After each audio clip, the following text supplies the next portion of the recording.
सभी को नमस्कार।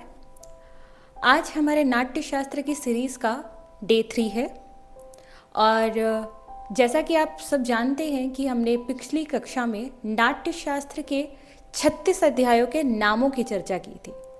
इस वीडियो में हम नाट्य शास्त्र के चैप्टर नंबर 2 रंग मंडप विधान के बारे में चर्चा करेंगे।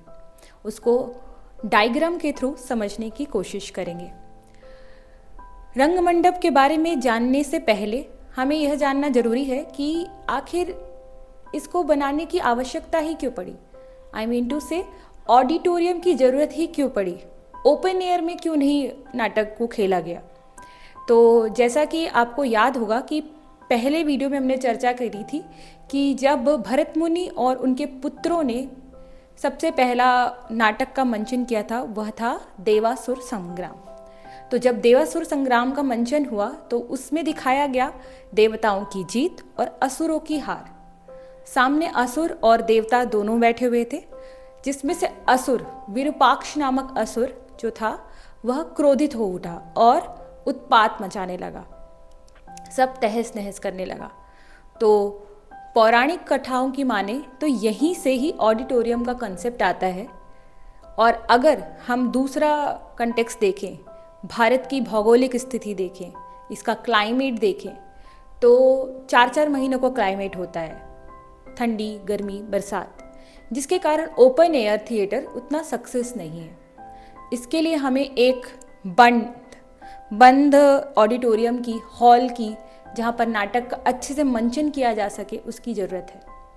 तो दोनों ही कंसेप्ट को अगर आप देखें तो इस तरीके से ऑडिटोरियम का एक कंसेप्ट आता है और एक ऑडिटोरियम को बनाने की ज़रूरत महसूस होती है। तो आइए जानते हैं नाट्य शास्त्र के रंग मंडप विधान को डायग्राम के थ्रू। नाट्य शास्त्र में 3 प्रकार के मंडपों की, नाट्य मंडपों की चर्चा है: विकृष्ट, चतुरस्र और त्रयस्थ। विकृष्ट मतलब आयताकार, चतुरस्र मतलब वर्गाकार, त्रयस्थ मतलब ट्रायंगुलर या तिकोने आकार का। इसमें भी आगे 3 अलग अलग प्रकार के मंडप बताए गए हैं। विकृष्ट में जैसे कि जो सबसे बड़ा होता है उसको कहते हैं विकृष्ट ज्येष्ठ, जो बीच का होता है उसे कहते हैं विकृष्ट मध्यम या मध्यम विकृष्ट, और जो सबसे छोटा उसको कहते हैं अवर या कनिष्ठ विकृष्ट। ऐसे ही चतुरस्त्र में भी ज्येष्ठ चतुरस्त्र, मध्यम चतुरस्त्र और अवर चतुरस्त्र। त्रयस्थ में भी ज्येष्ठ त्रयस्थ, मध्य त्रयस्थ और अवर त्रयस्थ। इनके अलग अलग माप भी बताए गए हैं। जैसे कि विकृष्ट ज्येष्ठ का माप होता है 108 बाय 64 हस्त, मध्य का होता है 64 बाय 32 हस्त और अवर का होता है 32 बाय 16 हस्त। ठीक है, आयताकार है इसलिए 2 माप है। चतुरस्त्र मतलब वर्गाकार, चारों भुजाएं समान होती हैं, तो 108 हस्त का ये होता है। यह होता है 64 हस्त का मध्य वाला, और अवर होता है 32 हस्त का।